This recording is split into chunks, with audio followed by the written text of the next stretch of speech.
কলকাতা বিশ্ববিদ্যালয়ের ঈশিতা মুখার্জি। নমস্কার। এই ফেসবুক লাইভের মাধ্যমে আপনাদের সাথে কিছু চিন্তা ভাবনা আলোচনা করে নেবার সুযোগ হলো। বিষয়টি কোভিড-19, প্রান্তিক মানুষজন এবং শিক্ষা। কোভিড-19 এর আগে থেকেই আমাদের দেশে নানা ধরনের প্রান্তিকতা বৃদ্ধি পাচ্ছিল। কিরম ধরনের প্রান্তিকতা?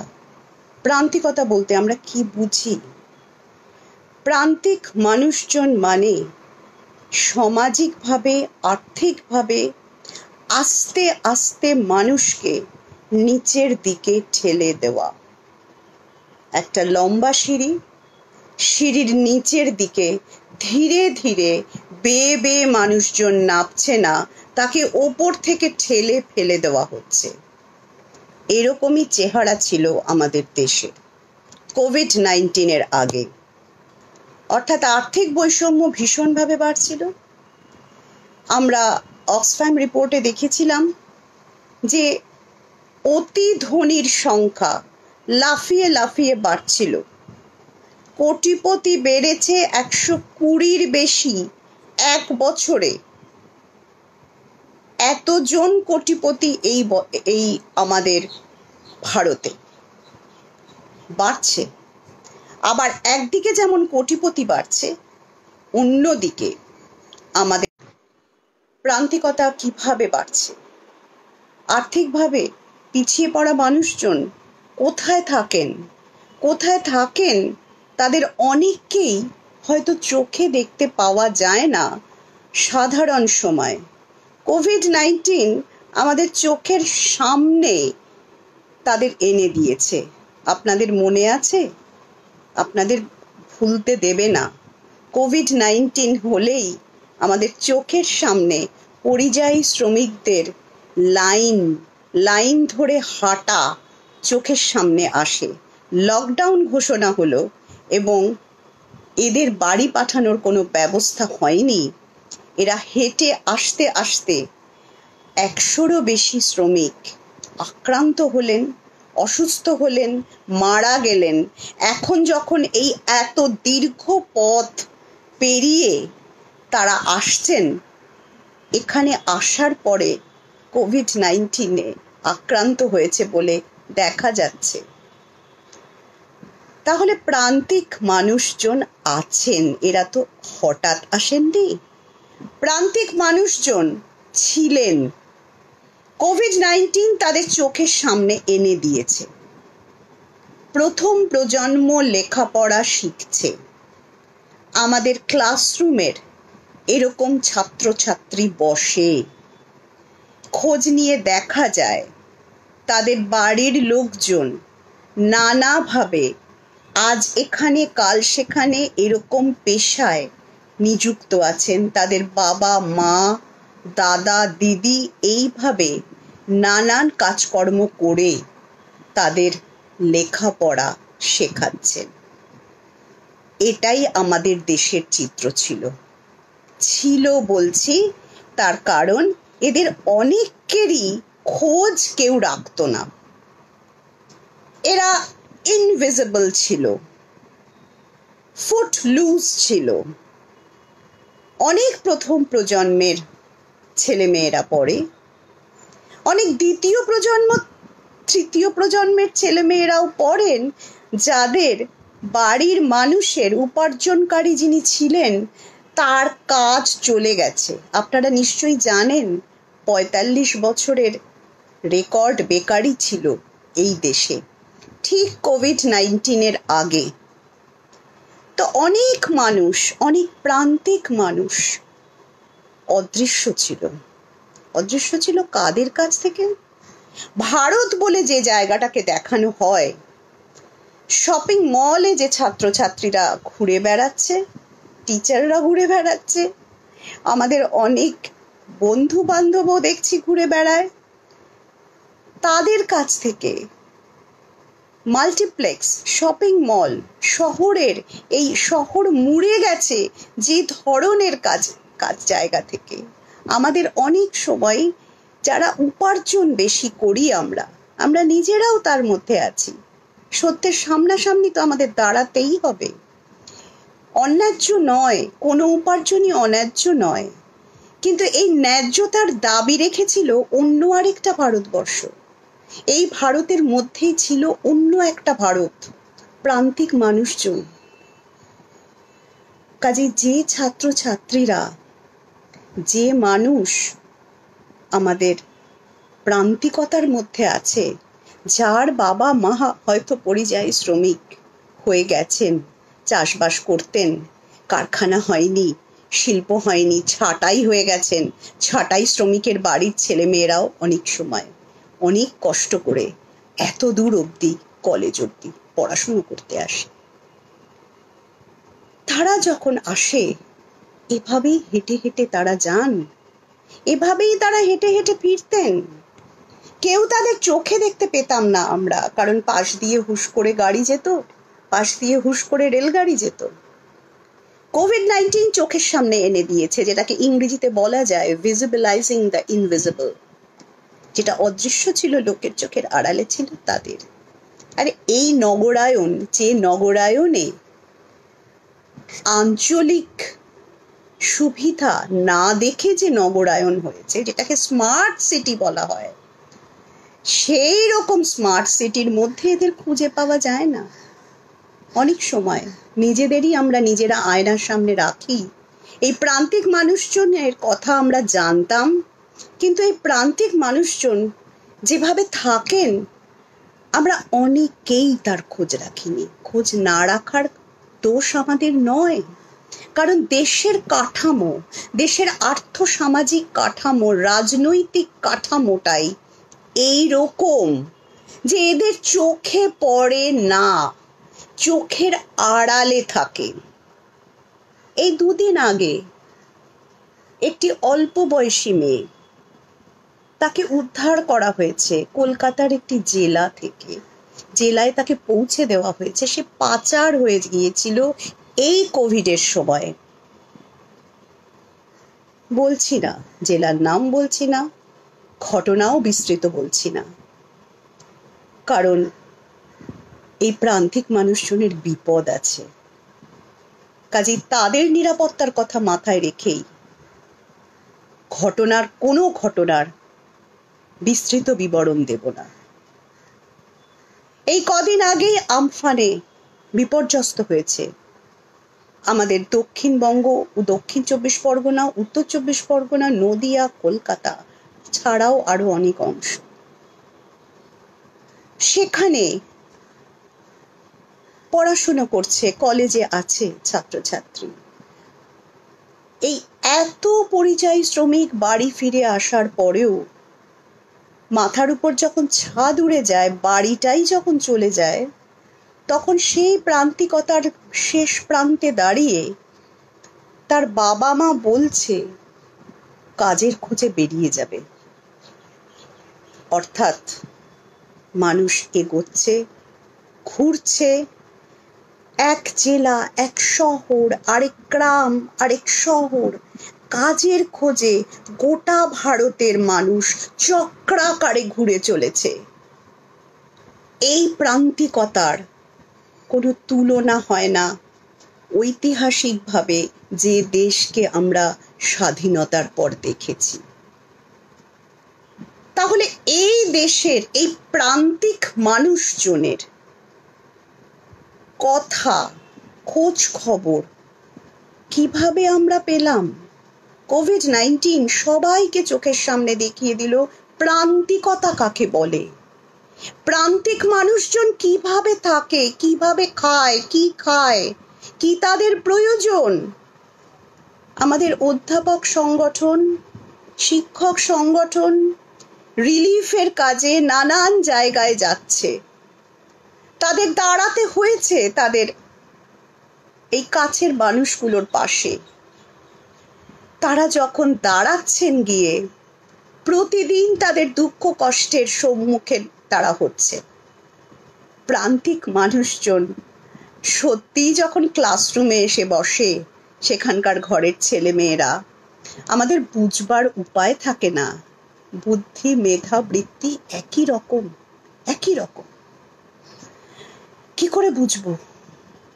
প্রেসিডেন্সি কলেজের ছাত্র যখন আসে, আমি বিশ্ববিদ্যালয়ে পড়াই, বিশ্বাস করুন, মেধা, বুদ্ধি, বৃত্তি সে বেশি নিয়ে আসছে, ভালো কলেজ থেকে আসছে, কিন্তু একই রকম পড়াশুনোর তালে এসে আমার এই 32 বছরের অধ্যাপনার জীবনে আমার এটা বড় শিক্ষা আপনাদের সাথে ভাগ করে নিতে চাই। যদি সমান সুযোগের মধ্যে ফেলে দেওয়া যায়, একই রকম, একইভাবে তারা ভাবে, একই চিন্তা ভাবনা করে। আবারও আমি নাম বলছি না, আবারও আমি খুব ডিটেল বলছি না, মানুষের তার নিরাপত্তার কথা ভেবে। বুলবুলে যখন ঘর ভেঙে গিয়েছিল, একটি ছাত্র পরীক্ষা দিচ্ছিল, তার মা তাকে তার অ্যাকাউন্টে টাকাও পাঠিয়ে দিয়েছিল, কিন্তু তার সে বাড়ি যখন যায় পরীক্ষা দিয়ে, তার মা বুলবুলে ঘর ভেঙে গেছে বলে তার বাবা আগেই গিয়েছিলেন, সে পরিযায়ী শ্রমিক হয়ে তার মা অন্ধ্রপ্রদেশের দিকে একটা দলের সাথে চলে গেছে, এ কথাটা সে জানতেও পারতো না। ছেলেটি শহরে ছিল, শহরে পড়াশুনো করছিল। এটা জানতে পেরে সে তখন বলে, আমার মাকে আমি এর কাজ করতে দেবো না, আমার আর পড়াশুনোর দরকার নেই। না, তার বাবা মা কেন পাগলের মতো এই কাজ করে যাচ্ছে? শুধু যাতে আপনার আমার ক্লাসরুমে ছেলেটি সুযোগ পায়, শুধু যাতে পড়াশুনোটা সে করতে পারে। এই কারণেই প্রান্তিকতা, আমরা প্রান্তিকতা সারা পৃথিবীতে কম দেখেছি। দুদিন আগে মার্কিন যুক্তরাষ্ট্রে ফ্লয়েডের মৃত্যু, কিভাবে মারা গেল আমি নিঃশ্বাস নিতে পারছি না। বলুন তো, আমাদের দেশেও আদিবাসী, দলিত, এরকম বহু সামাজিক গোষ্ঠীর মানুষকে তারা তো নিঃশ্বাস নিচ্ছে, কিন্তু কার্যত তার সুযোগ থেকে কতটা তার বঞ্চনা আছে। সাম্প্রদায়িক বিভেদকে কাজে লাগিয়ে মানুষে মানুষে বিভেদ তৈরি করে নতুন ধরনের প্রান্তিকতা তৈরি হয়েছে। এগুলো ছিল কোভিড-19 আগে। কোভিড-19 একটা কথা বলা হয় না, কোভিড-19 একটা অসুখ, এটা ভাইরাস, এটা প্রান্তিক মানুষ, মহিলা, শিশু এসব কিচ্ছু দেখবে না।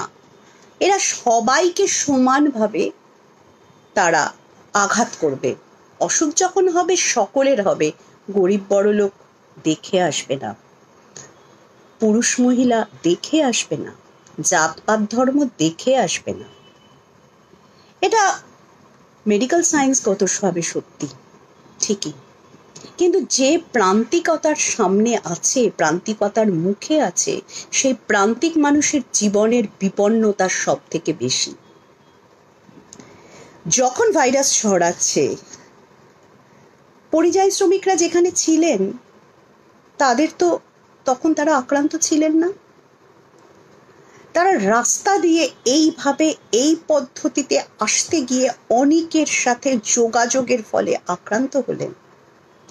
এটা যে কত ভুল কথা যে কোভিড-19 অসুখ প্রান্তিকতা দেখে আসে না, বেছে আসে না, তা আমাদের প্রতিদিনের অভিজ্ঞতা বুঝিয়ে দিচ্ছে। প্রান্তিক মানুষকে আরো কত বিপন্ন জায়গায় ঠেলে দিচ্ছে এই কোভিড-19। কোভিড-19 প্রতিদিন যেভাবে ছড়াচ্ছে, তার সাথে কিন্তু প্রান্তিকতা বৃদ্ধি পাওয়ার একটা সরাসরি সম্পর্ক আছে। কোভিড-19 ছড়ায় কিভাবে আমি সেই প্রসঙ্গে যাচ্ছি না, কিন্তু দেখুন কোভিড-19 যখন ছড়াচ্ছে তার একটা ডাবলিং রেট বলে একটা কথা আছে, যে দ্বিগুণ হচ্ছে কবে।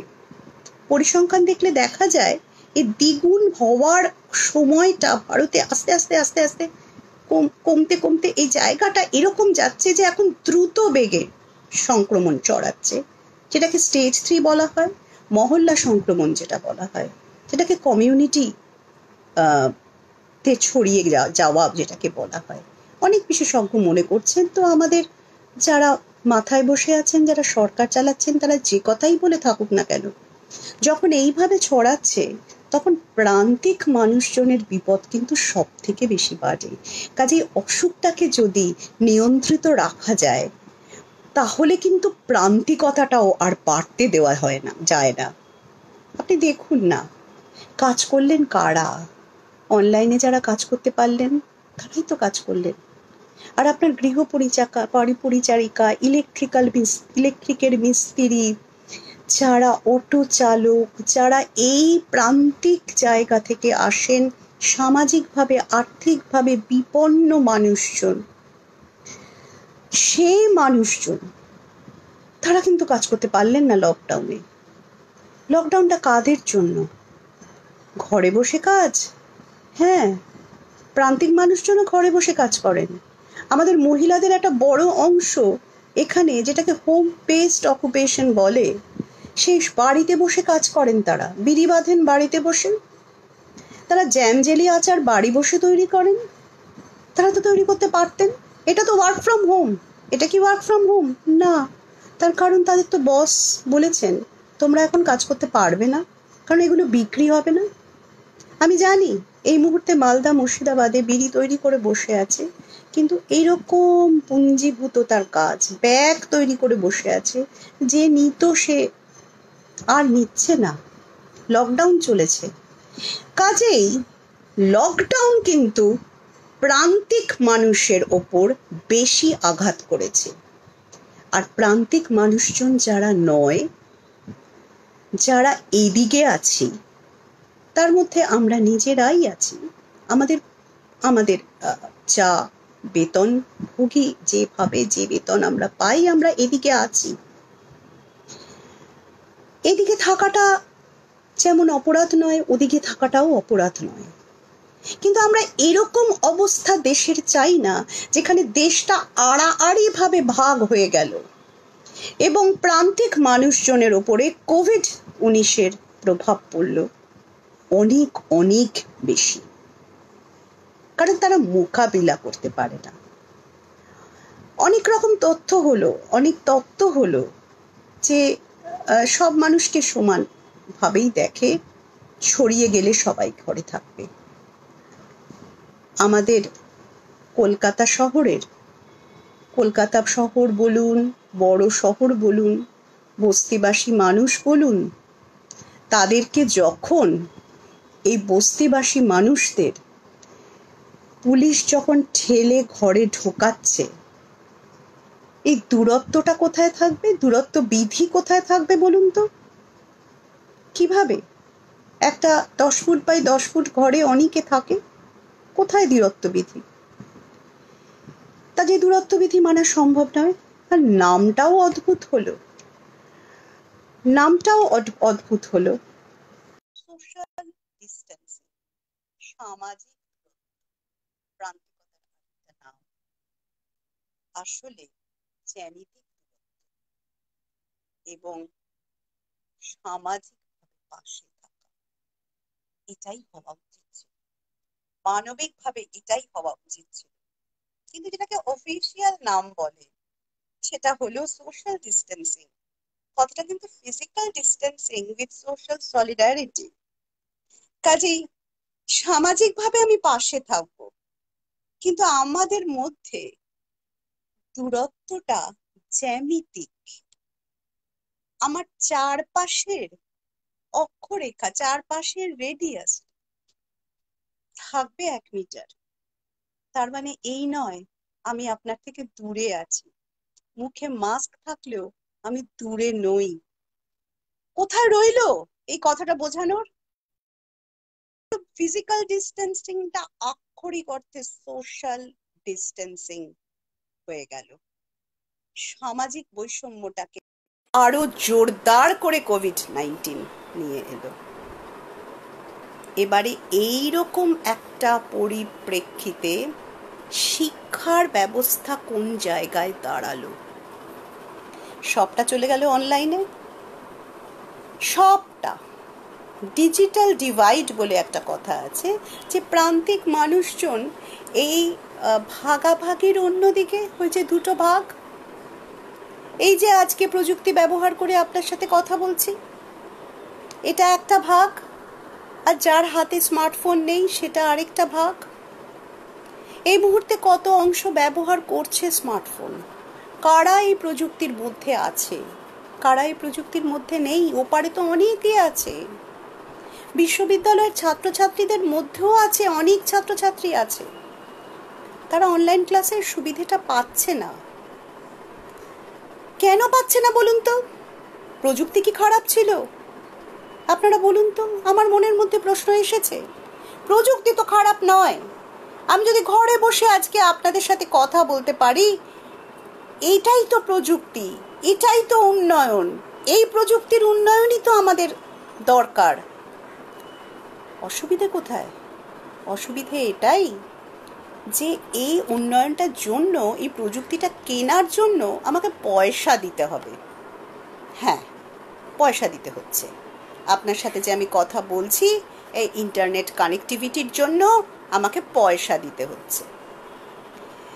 তো এই পয়সা দেওয়ার ক্ষমতা যার আছে সেই লেখাপড়া করতে পারলো অনলাইনে, আর যার এই পয়সা দেওয়ার ক্ষমতা নেই সে লেখাপড়া করতে পারলো না। তাহলে মায়না ছাড়াও, ফিস ছাড়াও, পরীক্ষার ফিস ছাড়াও একটা ইন্টারনেটের পয়সাও যুক্ত হয়ে গেল।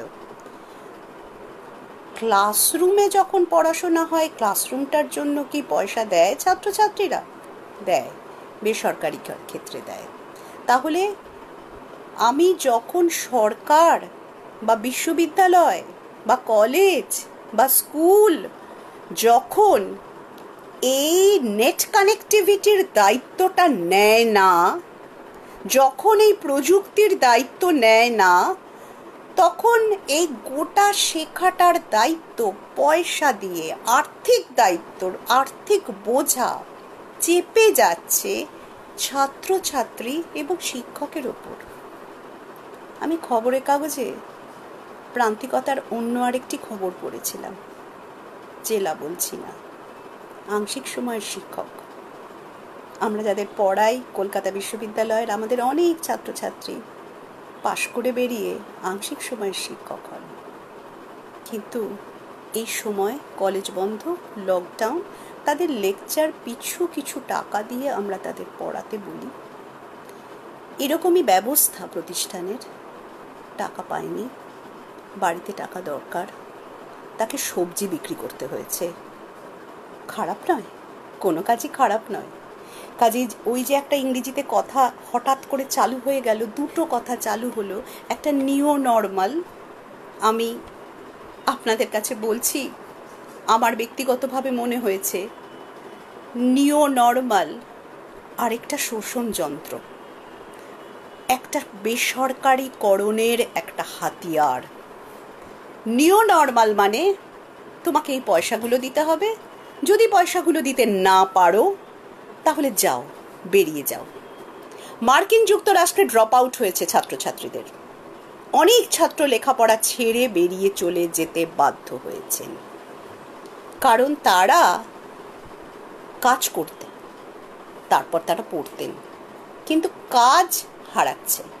কাজ যখন হারাচ্ছে আর পড়তে পারছেন না, আর পড়ার খরচ দিতে পারছেন না। কাজে ক্রমাগত বেসরকারিকরণ করে করে শিক্ষা এবং স্বাস্থ্যের বেসরকারিকরণ হতে হতে আজকে এমন একটা জায়গাতে কোভিড-19 পরে, এই প্যান্ডেমিকের পরে, বিশ্ব মহামারীর পরে আমরা এসে পৌঁছলাম, যেখানে ভারত বলতে, যে ভারত কথা বলতে পারে, যার শিরদাঁড়া আছে, কথা বলতে পারে, এমন মানুষজনকে বড় প্রয়োজন হয়ে গেল। কারণ দেশটা একেবারেই ডিভাইডেড, দুটো ভাগে ভাগ। এক অংশ কোনো সুযোগ পাবে না, সরকারি শিক্ষা ব্যবস্থার সুযোগ পাবে না, তার সরকারি স্বাস্থ্যের কোনো সুযোগ পাবে না। আজকে কোভিড হলে আমাদের অধ্যাপকের এরকম হয়েছে, আমাদের অধ্যাপক বন্ধু চলে গেলেন। 2-3 জনকে আমরা হারিয়েছি আমাদের পরিবার থেকে, আরও বেশি হতে পারে সারা পশ্চিমবঙ্গ জুড়ে। যাদের কোভিড হয়েছিল বেসরকারি স্বাস্থ্য ব্যবস্থাতে যেতে হয়েছিল, কারণ সরকারি স্বাস্থ্য ব্যবস্থায় সুবিধা হয়নি, কোনো জায়গা নেই, এবং সেভাবে স্বাস্থ্যের সুযোগ তারা পাননি অনেক টাকার বিনিময়ে। মাস্টারমশাই এই সুযোগ পাচ্ছেন না, শিক্ষক এই সুযোগ পাচ্ছেন না, আর ছাত্র সুযোগ পাচ্ছে না। অথচ প্রযুক্তি খারাপ ছিল না, আমাদের হাতে টেস্টিং কিট আছে, আমাদের হাতে অনলাইন শিক্ষার প্রযুক্তি আছে, আমাদের দেশের আছে, আমাদের দেশে অনলাইনে পড়াতে পারে এরকম মাস্টারমশাই আছেন, অনলাইনে লেখাপড়া করতে পারেন এরকম ছাত্ররাও আছে। কিন্তু এই প্রযুক্তিটা কুক্ষিগত, প্রযুক্তি ব্যবহার করা যাচ্ছে না। দেশের সরকার তাহলে কি করছে? কেন আমরা জোরালো দাবি করব না যে শিক্ষার স্বাস্থ্যের সুযোগ সমানভাবে দিতে হবে, এবং এই বেসরকারীকরণের বিরুদ্ধে, ঢালাও বেসরকারীকরণ কোভিড-19 পরে দেশকে এই জায়গায় আনতে পেরেছে। দেশটা কাদের? ওই ওপরের অতি ধনী কয়েকজনের, নাকি বেশিরভাগ মানুষ যাদেরকে ঢিলে ঠেলে সিঁড়ি দিয়ে নিচে নামিয়ে আমরা প্রান্তিকতার নিচে ফেলে দিচ্ছি, এবং যেখান থেকে অনেক ছাত্র আসে? হ্যাঁ, মানছি, ধনী এবং অতি ধনী থেকেও ছাত্ররা আসে। আমি বারবারই বলছি, ক্লাসরুমের মধ্যে তাদের কোনো তফাৎ নেই। কাজেই এই দুটো দল মুখোমুখি দাঁড়াবে, একে অপরকে দোষারোপ করবে, নাকি আমরা এক হয়ে আমাদের দেশ গড়ব? আমরা তো মানুষ গড়ার কারিগর, আমরা তো দেশ গড়ারও কারিগর। কাজে আমাদের সংগঠনের মঞ্চ থেকে আমি আপনাদের কাছে এই বার্তাই দিতে চাই, হ্যাঁ, আমরা আজকে দেশ গড়তে চাই, দেশ মানুষ গড়ার কারিগর, আমরা দেশ গড়ারও কারিগর। আমরা দেশ, এই বিভাজিত দেশ আমরা দেখতে চাইনি, আমরা বিভাজন দেখতে চাইনি। আমরা চেয়েছিলাম সকলের সমান সুযোগ, আমরা চেয়েছিলাম সকলের শিক্ষার অধিকার, স্বাস্থ্যের অধিকার। স্বাস্থ্যের অধিকার না থাকলে শিক্ষার অধিকার থাকে না, শিক্ষার অধিকার না থাকলে স্বাস্থ্যের অধিকার থাকে না। কোভিড-19 আমাদের চোখের সামনে সেটা দেখিয়ে দিয়েছে। যারা একটা থেকে বঞ্চিত তারা অন্যটা থেকেও বঞ্চিত। তাহলে কি হবে? এই ফাঁকে তালে যে আমরা দেখলাম সরকার একটা নয়া শিক্ষানীতির ড্রাফট বার করে দিল, ক্যাবিনেট হয়নি, ক্যাবিনেট চলছে না, গণতান্ত্রিক বাতাবরণ নেই দেশে, লকডাউন চলছে, কোনো আলোচনার বাতাবরণ নেই। 2 জন ছাত্রী তারা অ্যান্টি-সিএএ প্রতিবাদ করেছিল পিঞ্জরা তোড়ের, সেই 2 জন ছাত্রীকে আটকে দেওয়া হলো জেলে। আরও ভীমা কোরেগাঁও কেসের মানুষদেরও আটকে দেওয়া হলো জেলে। এইগুলোর দিকে সরকার যখন মন দিচ্ছে, আর আমাদের রাজ্যের শিক্ষামন্ত্রী এবং অন্যরাও যখন বলছেন যে আপনারা আপনাদের ছাত্রদের পড়ান অনলাইনে,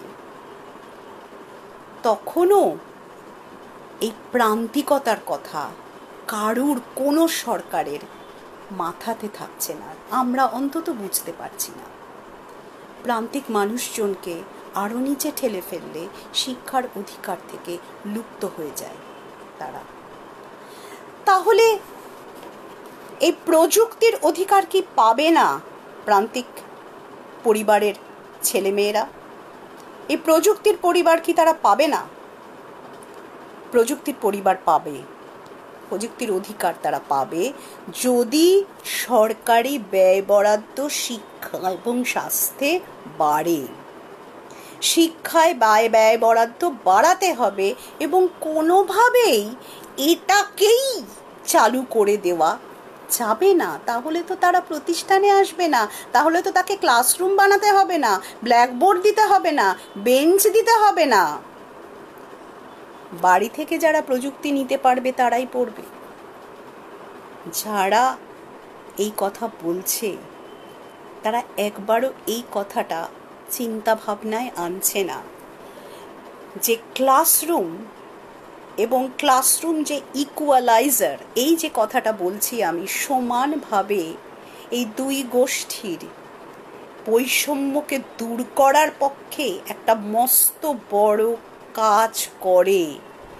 এই যে ছেলেটি, প্রান্তিক পরিবারের ছেলেটি, যখন দেখতে পারে যে সব প্রশ্নের উত্তর সে দাঁড়িয়ে দিতে পারছে, সে বলতে পারছে, তার গাড়ি করে আসা বন্ধুর পাশাপাশি, তখন তার মনে আত্মবিশ্বাস তৈরি হয়, আর ওই ছেলেটি বা মেয়েটির মনেও আত্ম অহংকার, তাদের বন্ধুত্ব হয়। এটাই ইকুয়ালাইজার, কোভিড-19 ইকুয়ালাইজার নয়। প্রান্তিকতার দিকে যারা থাকে, ক্লাসরুম ইকুয়ালাইজার, সমান করে দেয় ক্লাসরুম।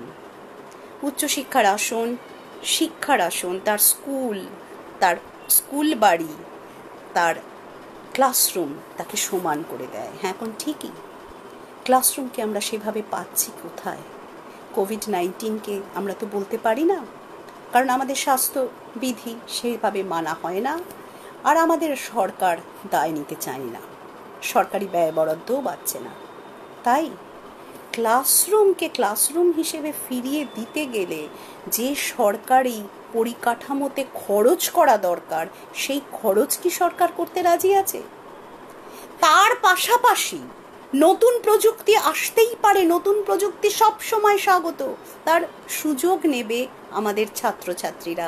এটাই তো আমরা চাই। নতুন প্রযুক্তি আসেনি, আস্তে আস্তে আমরা যখন লেখাপড়া করেছিলাম, তারপরে যখন সবাই পড়াতে এসেছে, ধীরে ধীরে ধীরে কত নতুন প্রযুক্তি এখান থেকে এখন চট করে বিদেশের যে কোনো বিশ্ববিদ্যালয়ের যেখানে গবেষণা হচ্ছে সেটা দেখে ফেলা যায়। নতুন প্রযুক্তি আসেনি, কিন্তু এই প্রযুক্তির পেছনে সরকারি ব্যয় বরাদ্দ প্রথমেই দরকার। প্রান্তিক মানুষকে আরও বাড়িয়ে দিয়ে সরকারি ব্যয় বরাদ্দ শিক্ষা এবং স্বাস্থ্যে কমিয়ে দিয়ে মুখে যদি বলা হয় সবটা অনলাইনে হবে, এ কথাটা যেটা হিন্দিতে বাকওয়াস বলে তাই হয়ে যায়। এটা একেবারে বাকওয়াস, এটা কোনো কাজের কথা নয়। আর আমাদের দেশের সরকার দেখে মনে হয়েছে যেভাবে তারা নয়া হঠাৎ করে শিক্ষানীতি ড্রাফট বার করে দিল, এটা দেখে মনে হয়েছে, শিক্ষক হিসেবে, অধ্যাপক হিসেবে আমার মনে হয়েছে যে আদৌ তারা সার্বজনীন শিক্ষার কথা ভাবে কি? কাজে এই লড়াইটা আমাদেরই করতে হবে। সার্বজনীন শিক্ষা বলতে আমরা কি বুঝি? আমরা চাই ক্লাসরুম প্রযুক্তি সবাই ব্যবহার করুক, আমরা চাই সমস্ত শিক্ষক সমানভাবে আসতে পারুক। কিভাবে এই প্রযুক্তির ব্যবহার করবে? কারণ আমাদের অনেক শিক্ষক অধ্যাপক আছেন, তার কাছে, তার বাড়িতে, তার পারিবারিক দায় দায়িত্ব অনেক। হয়তো বলবেন বেতনভোগী, উচ্চ বেতনভোগী আমরা, হ্যাঁ উচ্চ বেতনভোগী, কিন্তু পরিবারের যে জায়গা থেকে তিনি আসছেন, তার পরিবারে যদি অনেক বেকার থাকে, তাহলে সেই আয়ের ওপরে তো দুজন বা তিনজন নির্ভরশীল নন। আমাদের দেশে কিন্তু একজনের আয়ের উপর নির্ভরশীল 6 থেকে 10 জন এরকম অংশ বাড়ছে। কাজেই অনেক অধ্যাপক শিক্ষক বন্ধুদের আয়ের সাথে অনেক মানুষের জীবন জীবিকা জীবনযুক্ত। আমাদের এখানে দাঁড়িয়ে গেছে অদ্ভুতভাবে আমাদের দেশে, জীবন রাখি না জীবিকা রাখি। এটা কি সেরকম হওয়ার ছিল? এটা সেরকম হওয়ার ছিল না। দুটোই যাতে থাকে এই দায়টা ছিল সরকারের।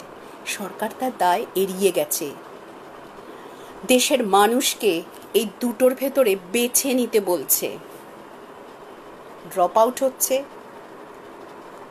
শিক্ষক নিয়োগ হবে না, শিক্ষক নিয়োগের দরকার নেই, যারা শিক্ষক হতে পারতেন তাদের প্রান্তিকতার দিকে ঠেলে দিচ্ছেন। ছাত্র ড্রপ আউট হচ্ছে, স্বাস্থ্য ব্যবস্থাও বেহাল হয়ে গেছে, এবং কোভিড-19 যেভাবে সংক্রমণ বাড়ছে তার কোনো দায় দায়িত্ব সরকার নিচ্ছে না। এই দুটো কিন্তু আলাদা নয়। মেডিকেল এমার্জেন্সি আর আমার জীবিকা, আমার লেখাপড়া, এগুলোর মধ্যে কোনো দ্বন্দ্ব নেই, কিন্তু একটা হলেই আরেকটা হবে। এই কথাটা ভীষণভাবে আমাদের সবাইকে বোঝানো দরকার। আমরা তো দেশ গড়ার কারিগর, আমরা আমাদের দায়িত্ব বুঝে নিই। বন্ধু, আপনাদের কাছে আজকে ফেসবুক লাইভের মাধ্যমে আমি এই কথাটাই বলতে চাইলাম যে আমাদের দায়িত্ব আরও অনেক অনেক বাড়লো। সরকার যখন দায়িত্বহীন হয় তখন দেশের মানুষকে তার কাঁধে দায়িত্ব নিয়ে তুলে নিতে হয়, আর দেশের মানুষ যখন দায়িত্ব কাঁধে তুলে নেয় তার মধ্যে একটা বড় অংশ থাকে শিক্ষা প্রতিষ্ঠানগুলোর সঙ্গে যুক্ত মানুষজন। কাজে আমাদের দায়িত্ব আজকে অনেক বেশি। এই আগামী দিনের এই দায়িত্বের কথা বলে আমি আশা করছি সবাইকে আপনাদের সঙ্গে একসাথে নিয়ে আমরা পারবো সেই দেশ দেখতে, যে দেশে সত্যি ইকুয়ালাইজার হবে, যে দেশে সাম্য আসবে, যে দেশে সত্যি আমরা ইকুয়ালাইজ করতে পারবো। কোভিড-19 নয়, যে দেশে প্রান্তিক মানুষের সংখ্যা কমবে। আসুন সেই দেশ গড়ার কাজ শুরু করি। কোভিড-19 একটি ঐতিহাসিক দিক, ঐতিহাসিক দায়িত্ব আমাদের কাঁধের ওপর দিয়েছে। আসুন আমরা শুরু করি। অনেকে শুরু করেছেন, আসুন আমরা শুরু করি সেই সাম্যের ভারত দেখার জন্য। ধন্যবাদ, নমস্কার।